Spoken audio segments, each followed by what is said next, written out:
The thing that people need to look at when they're looking at 1984, they need to ask themselves, how could they, all those decades ago and more, predict that things were going to happen with technology that hadn't even been invented then?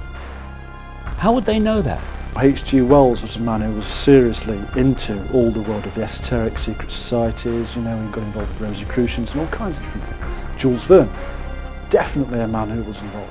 These are people that, as you rightly point out, were involved in the esoteric, involved in the secret societies, highly involved in politics. H.G. Wells was certainly, I mean, he's the man who coined the term New World Order.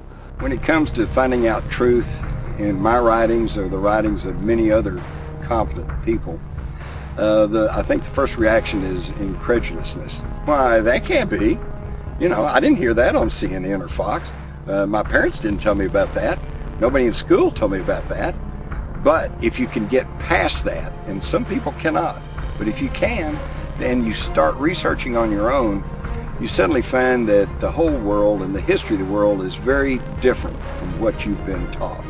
You get hurt because you suddenly found you've been told this like massive lie, you know, and most of the things that you believed in, have just been shattered.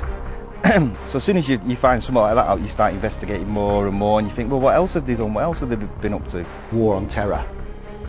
Fear of, is he a terrorist? Is he a terrorist? Am I going to get blown up on the underground? You know, you've got fear of your fellow human beings. This is a fear in the feeling realm. Again, we've talked about the war of consciousness, or I've talked about the war of consciousness in my work.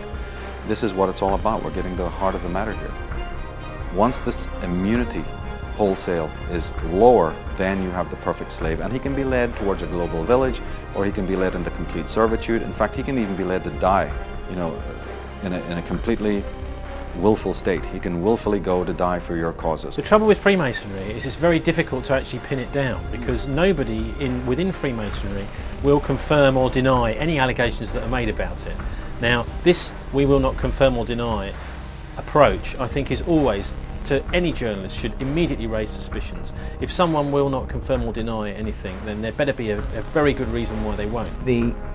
The structure in how they actually deliver this to the people, it is slick, it's methodical, it's well thought out, it's engineered, it's crafted.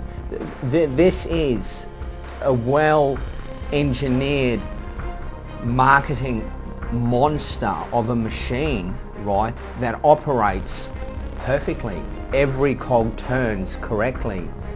Those governments at the top are deciding all sorts of things which they think are for our benefits. Well, that's what Hitler did.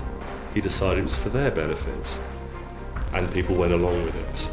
And could we see a figure like that happening again?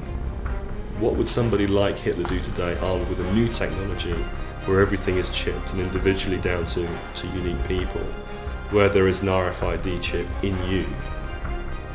This is a mentality that would be quite ready to take down the whole planet in one battle. According to Rousseau, Rockefeller replied, to microchip the population and have the rich people control the world. So there's the game plan. You don't need to ask, what should I do? You bloody know. Mind has to ask, what shall I do? Because it's bewildered. It doesn't know what's going on. I think we have to clean up our own house first, you know, before we can even take on the common enemy. The common enemy knows this, so they continually perpetuate the agent provocateur, fifth columnist agenda to make sure that we can't get our bows and arrows together, and we can't even find, it's like the Three Stooges running around here. Do we need to know any more than we're being enslaved by the day, this is how it's happening, this is the goal, these are the methods used to achieve it? As long as we know of its existence and what it's trying to do, the next question is, what are we going to do about it?